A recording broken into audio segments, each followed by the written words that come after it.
Hello again, everybody. Dr. Richard Smith here with the Foundation for the Study of Cycles and Cycles TV. And good to be with you again today. It's Tuesday, July 8th, 2025, into the second half of the year. And it continues to be an interesting one, doesn't it?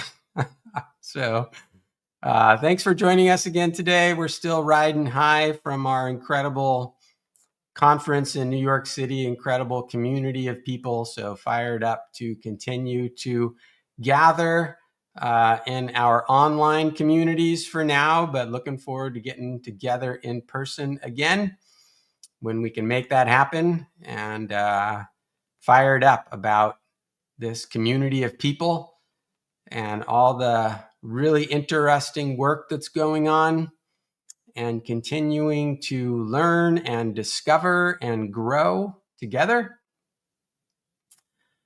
So thank you.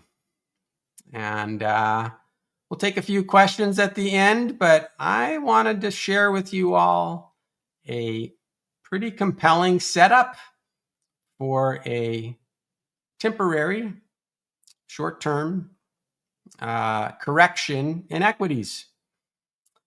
And again, I am using the word setup very purposefully, because a setup is not a trade.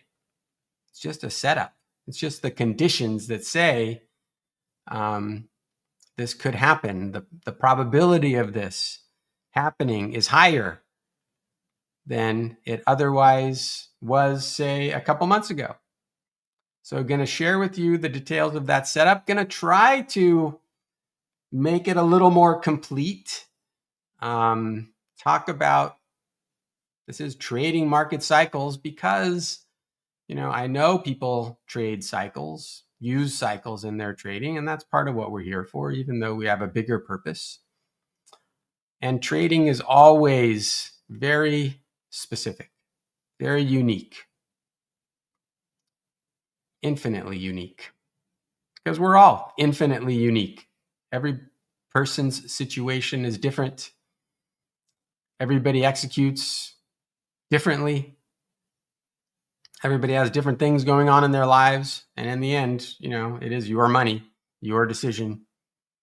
But I think we got a pretty good setup, so I want to share that with you and take your questions and take it from there. So without further ado, let's get to it.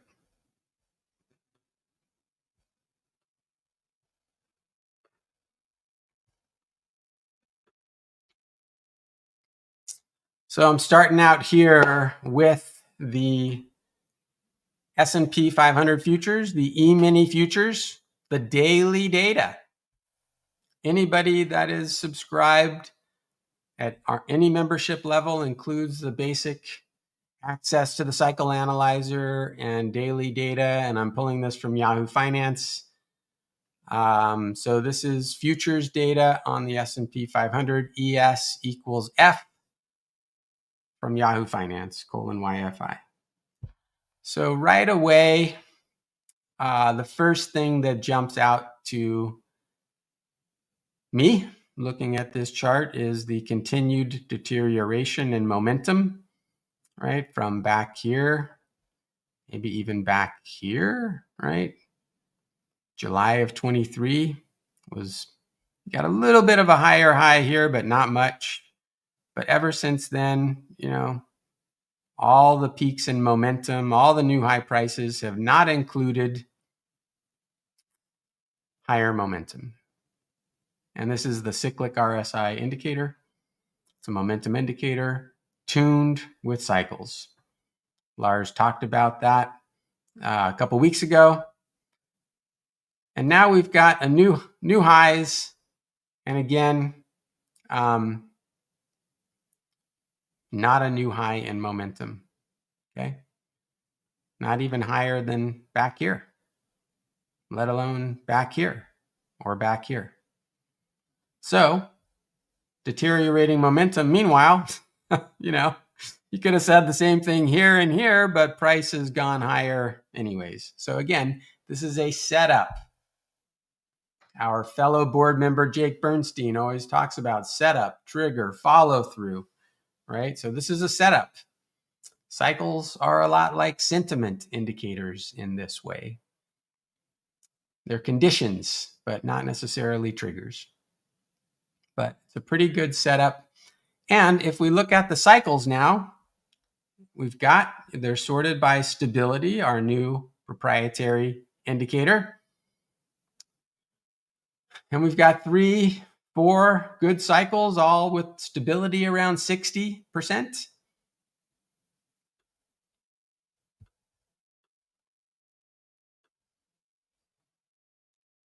And all, you can see them on the spectrum. Here's the 82. You can see why it's rank 1, because it's got steep edges and it's been pretty persistent, 60% persistence, over nearly 10 iterations of this cycle. So that's excellent. If we just go with the 174 as well, which is a harmonic, close to a harmonic, 2 harmonic of 82. We definitely see the potential for a correction. So that's the first element of the setup. We also, of course, know that the weekly cycle, the 41-month cycle, has some downward bias at this point. So that's another factor here. We have let me blow this up a little bit, right? We have the cyclic RSI outside of the band, not having quite crossed back into it yet, but turning down. So if we see further deterioration in equities here, with this giving a decisive cyclic RSI sell signal, that would strengthen the case for a correction in equities. Also here, looking at SPY, the ETF, of course, of the S&P 500. Similar situation. Cycles are slightly different, but also a pretty clear sell. Do I have this pinned?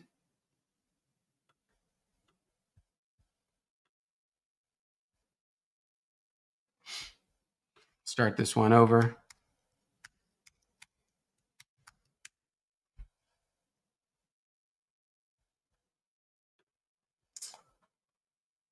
$171 and $80.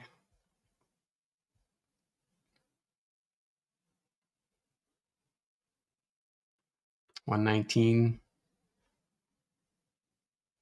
Okay. So it could be a trade that if we get the trigger,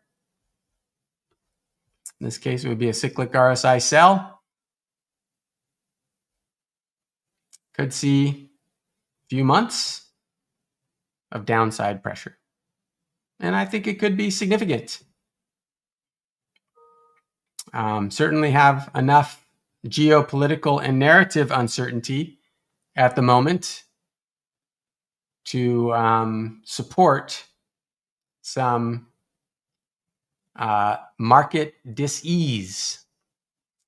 And along with the potential for narrative dis-ease, we also have the geomagnetic cycles. I'm just going to clean this up. Here, let's just look at the 181 day. So that's half a year, because this does include weekends. And this cycle has been pretty reliable, right? And we're coming into a low now. And a low on the geomagnetic data often corresponds with a high in price and a high in the geomagnetic data often corresponds with a low in price. And if we add in the other cycles, the 78, which is obviously harmonic, and the 48, we get a pretty good picture of a potential bottom in the geomagnetic cycles, which again means an increase in geomagnetic activity, more discomfort, more dis-ease, more anxiety as the geomagnetic activity picks up and interacts with our bodies, and just makes us a little on edge, a little more pessimistic than optimistic. And so that is another element of what I would call this equity short setup. And just looking here at the geomagnetic data overlaid on the S&P 500 daily data, and we can see, here was the last significant bottom, and definitely got a correction in price. Here, the teal line is the cycle, and the orange line is the actual geomagnetic data. Okay, had a bottom in the geomagnetic data here, led to a pretty decent correction. Had a bottom, I'd say, here, and we didn't get a correction. So again, these are setups, okay? It's not a sure thing. I find the geomagnetic data to be more compelling at bottoms than for tops. But I still think it's relevant that we're coming into a bottom, and it just adds to the caution that I have around certainly getting frothy on equities right now. This is not a time to make a big bet on off to the races. And if anything, I think the risk is more to, we could see a significant correction into some September, October lows, and then a rally into the new year, as we often see on a seasonal basis. That's the basic picture from equities. Let's look at a few more things here that I think feed into this picture. So there's the dollar, of course. This is the dollar futures daily data. Got a very strong cycle here, 304, 152, 203. Okay, I like this. 304 and 152 are perfect harmonics. And those are the two that I've selected here. And we can see that the dollar is likely closer to a bottom than to a top. Maybe we have a little more dollar weakness ahead of us, but momentum is starting to turn up, get some positive momentum divergence. And I think the dollar is more likely to strengthen than to decline. And supporting that from a cycles perspective is also the euro. So the dollar and the euro are negatively correlated. And we see from a cycles perspective, we see some really clear cycles on the euro. I mean, look at these things, peaks standing out on the cycle spectrum. Good cycle stability, 79, 64, 61.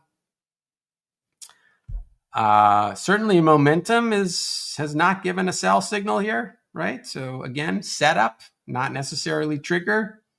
Something to watch for maybe in the next week or so for a correction in equities and strengthening of the dollar to gain some steam, and potentially a correction in the euro as well. But again, that's pretty strong momentum right now going up, although we do have a momentum divergence right now. And today the euro is down a bit. But I think this strengthening dollar, declining euro we'll look at that a little more closely here about why I think that ties into this hypothesis. The NASDAQ, very similar to the S&P 500. The 120 is the most stable cycle of the ranked cycles, 1, 2, and 3. Also the 81. And we are talking about a few months here, so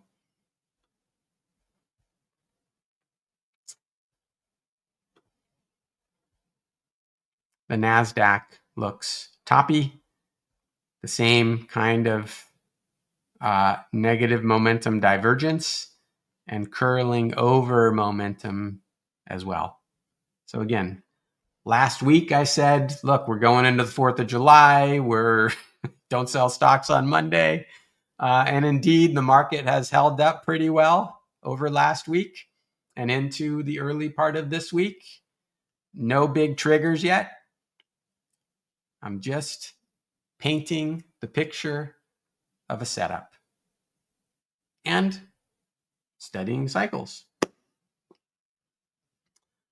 Lastly, I'm not sure how relevant this is, but the 2-year treasuries, these are the futures, ties into the Fed funds rate. So 2-year treasuries are a pretty good proxy for the Fed funds rate. And if the price of treasuries, 2-year treasuries, is coming down, that means the 2-year treasury rate is going up. And we have a pretty compelling cycle here, the 191-day cycle. I mean, just look at these last few iterations of it. Look at it on the spectrum. Maybe you could add in the, what is this, 88-day cycle as well. You know, let me go over to profile 1 here. The 88 is has pretty low stability at the moment. 299 is positive, but just not as clear on the spectrum. So I really like this 191. It's done a very good job. And momentum is also declining and turned down. So if rates are going up on the 2 years, it's not going to imply a lot of easing room for the Fed. We saw the jobs numbers recently holding pretty stable, even though we saw some deterioration on the internals of the report in the jobs market. But overall, the unemployment held steady, unemployment rate. And there's not a lot of pressure on the Fed to lower rates and goose the markets in spite of all of President Trump's narrative efforts to induce the Fed to cut. So I don't think that the 2 years are supporting the idea of imminent Fed rate cuts. And the jobs report that came out did not support the idea of imminent Fed rate cuts. We talked a couple weeks ago about CPI not really having upward pressure in it yet. So I doubt inflation is about to really show up on everybody's radar in the next month or two. So I think that all feeds into a window for equity weakness.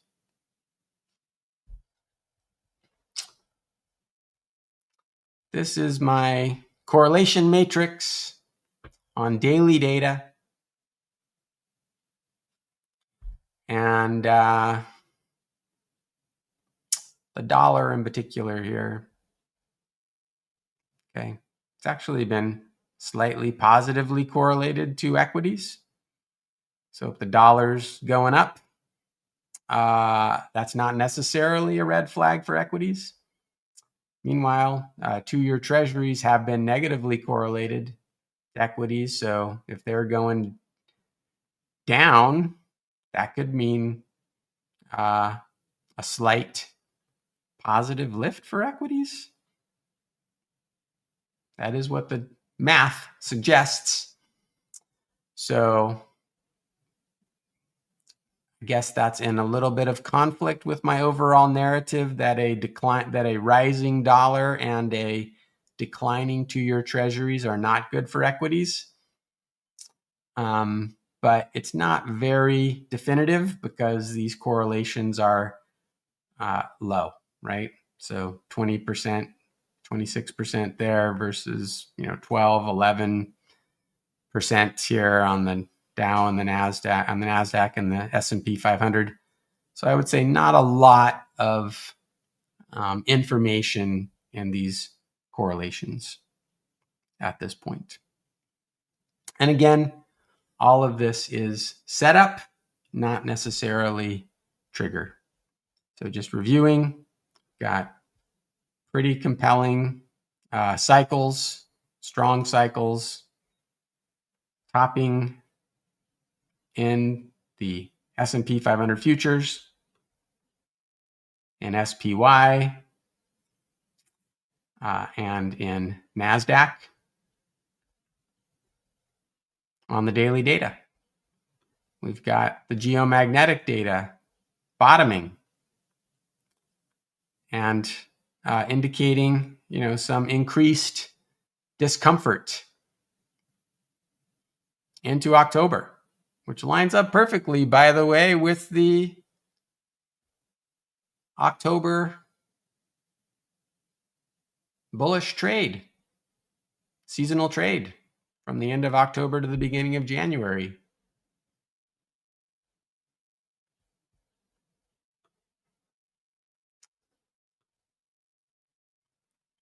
Have likely a strengthening dollar. I don't think that's going to help equities. Declining euro is just a kind of a bonus trade. And not looking like a lot of help from the Federal Reserve. Jerome Powell isn't likely coming to the rescue.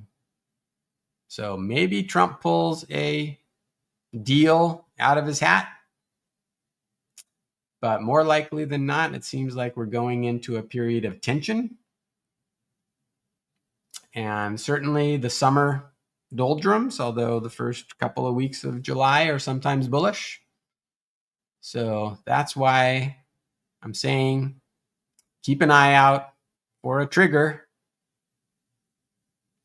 From what we're seeing so far is this from the cycles telling us of a setup for an equity correction. All right, let me stop there and see what's on your mind. So Northern Virginia, welcome. 6660 S&P 500. Maybe, I haven't talked about where a stop loss would be on this trade yet. GFC low 666. That is true.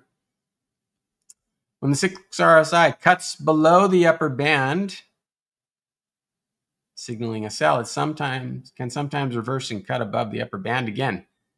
So what is the most appropriate method to execute the sell trade in this case? Hi, Kevin. Thanks for the question. It's true.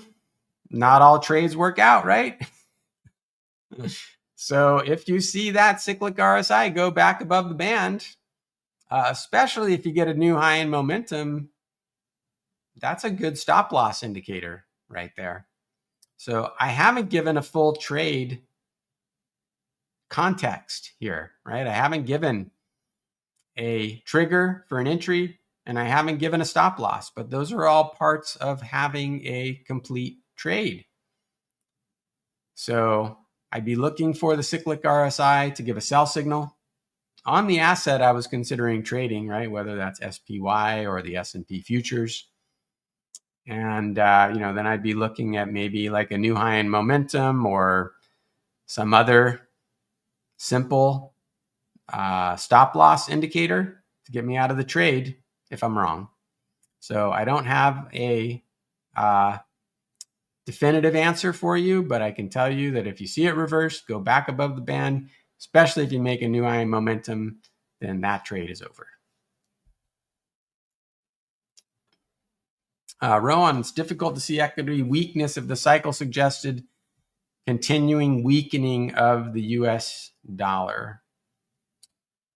We certainly did see equity weakness and a weakening dollar back in February to early April. So it can happen in general, right? That's probably why we're seeing a positive correlation between equities and the dollar. We don't usually see that. It's usually negatively correlated. But the narrative back from February to early April was US exceptionalism is dead. Other countries are repatriating their capital because they need to invest in themselves in a Trumpian every country for itself world. So, that was definitely a situation where we had declining USD and declining equities, and even declining treasuries, right? That was a trifecta of not usually happening, but that narrative really gripped the markets. And all the US assets went down as other countries were like, I don't know if I can trust the US. Certainly the media supported that narrative. And I think that's kind of the big question right now is, are we really headed back into that US exceptionalism is dead and the US can't be trusted as a global leader anymore? Are we headed back into that narrative? I never really believed that narrative myself. I think it does have some play, but I think it was really more of like the market was overbought and that narrative was compelling and gave a good reason for the market to correct. And I think we could be heading back into that situation again over the next 4 to 8 weeks. I'm not seeing it quite yet. I think it's going to be hard to sell that narrative again in such a strong way, but we'll see. We'll see. Interesting times. What's the geo data you referred to? So that is some, I would say, proprietary research pioneered by Lars von Tienen and filtered in a special proprietary way also that you just have to stay tuned for Cycles TV to get updates on it every once in a while. But the main cycle there is 181 days, about half a year. So if you want to just plot it on your calendar, right? Bottoming about right now in July and peaking again in, it's like every 3 months, right? So up 3 months, down 3 months, up 3 months, down 3 months. It's about how it works. So that's a good rule of thumb. Thank you, Rachel. If possible, in some other episode, could you review emerging market cycles? It might be interesting regarding all that is being said about the USD. It's a good idea. I'm not going to try to, well, I'll try to pronounce your name. Sorry if I get it wrong.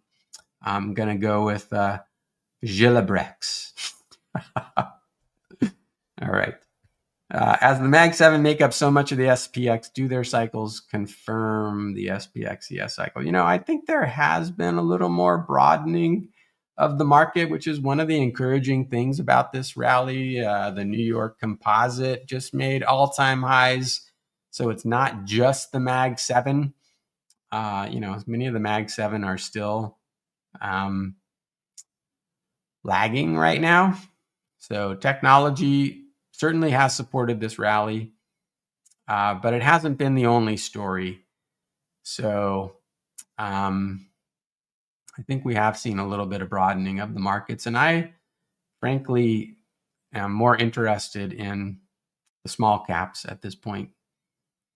So the NASDAQ, which we looked at, matches the S&P 500, and most of the Mag 7 are overweighted in the NASDAQ.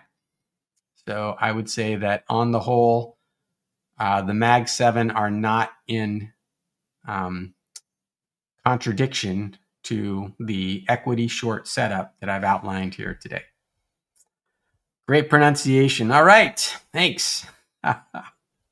The crash will be of the AI bubble. I am inclined to agree with you, Sachin.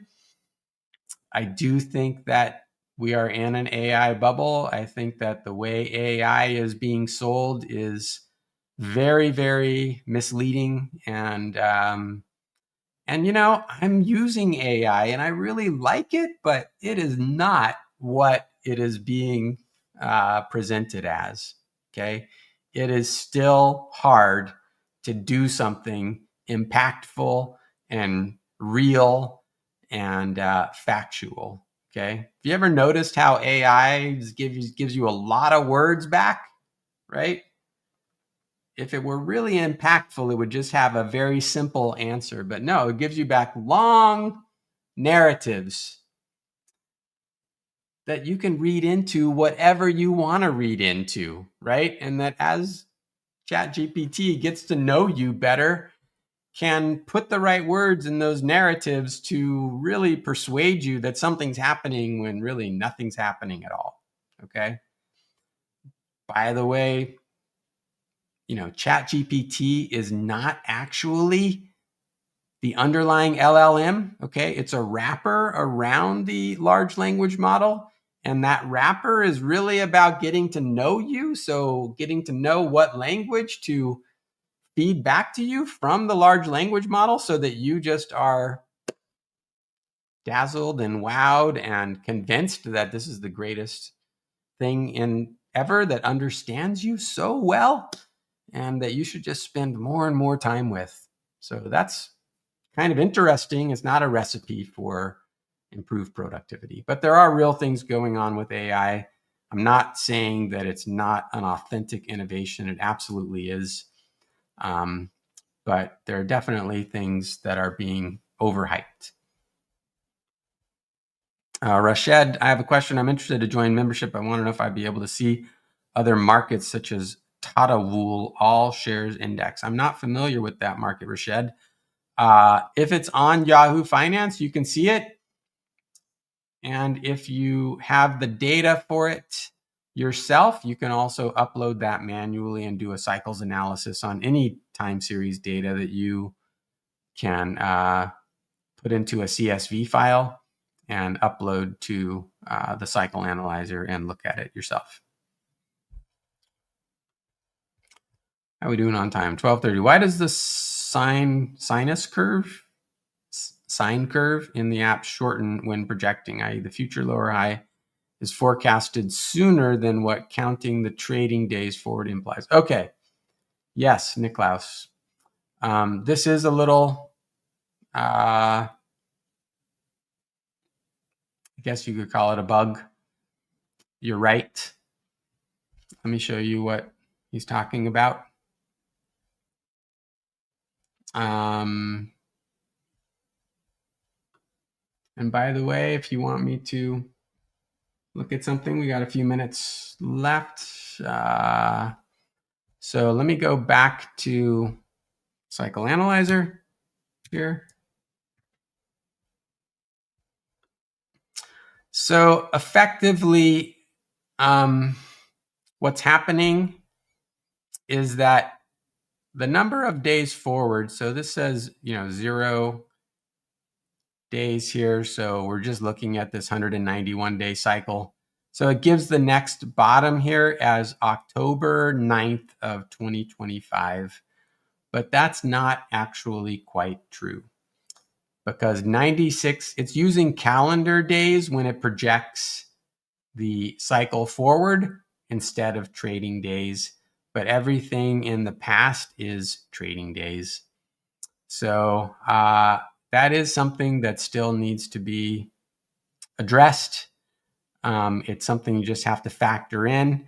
And again, cycles are not exact dates. They are kind of like which way the wind is blowing. So if I change the number of periods that I'm using to do the cycle analysis of historical data, that's going to change the cycle slightly. So like with all of the cycles analysis, you're looking at, a general direction, a general which way is the wind blowing.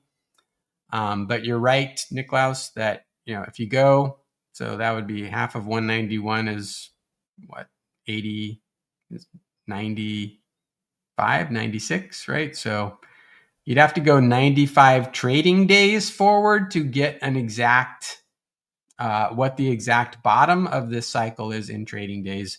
But the cycle is projecting forward with calendar days, not with trading days. Okay, so that is the issue there. All right, let me finish up here with one more cycle analysis.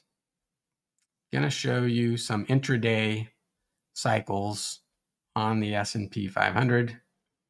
Let's start here at the 4-hour data. So here now we're getting into intraday data, 4-hour data on the E-mini S&P 500 futures. Okay, so here's where, if we were looking for, well, do we want to try to jump the gun a little bit on a daily data signal? The intraday data is available to premium subscribers. And we can see here on the 4-hour data, let me just go to my main profile. There's a pretty interesting cycle here, this 218. Turn on the cyclic RSI here. And even this 102. And on the 4-hour data, they're both signaling sell. And we've got a pretty compelling sell signal on the cyclic RSI. Okay, so I'll make that a little bigger here. We can see 218 and 102 on the 4-hour data on the S&P 500. Pretty compelling 1-2 punch on the cycles with a compelling cyclic RSI sell. So as we move down in a fractal way to a lower time frame, we're seeing support for the idea of an equity sell. Obviously, this isn't into October, but if this is, that's for the next couple of weeks of July, but certainly is lending credence to the idea that the setup that we're seeing on the daily data has some support for happening from the lower time frames. We can also look at the 2-hour data just to see what's happening there.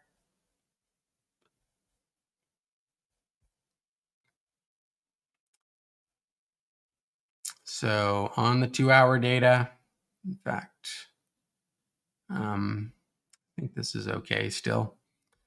So we've got the 198 here and this 127. Stability isn't that great on it.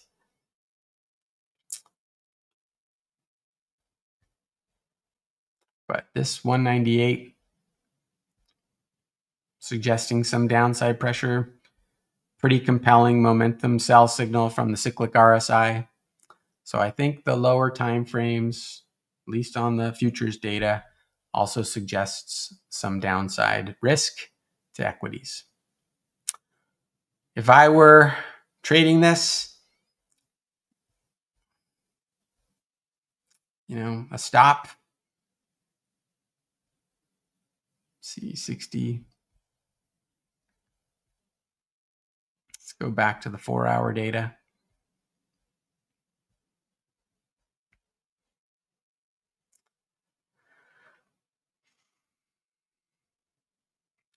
A stop not too far above this high would be pretty compelling. You'd have a good, strong reward risk setup. Got a lot of support for a short-term trade that could last a couple weeks to a couple of months. So I think that's the opportunity. All right. That's how I do cycle analysis. I'll be keeping an eye on this, looking for the lower time frames to deteriorate, looking for that cyclic RSI sell signal on the daily data, watching what's happening in other markets and how they're correlated to the S&P 500. So careful out there. Like I said, definitely the one thing I'm very confident about is that this is not a back up the truck and buy equities moment.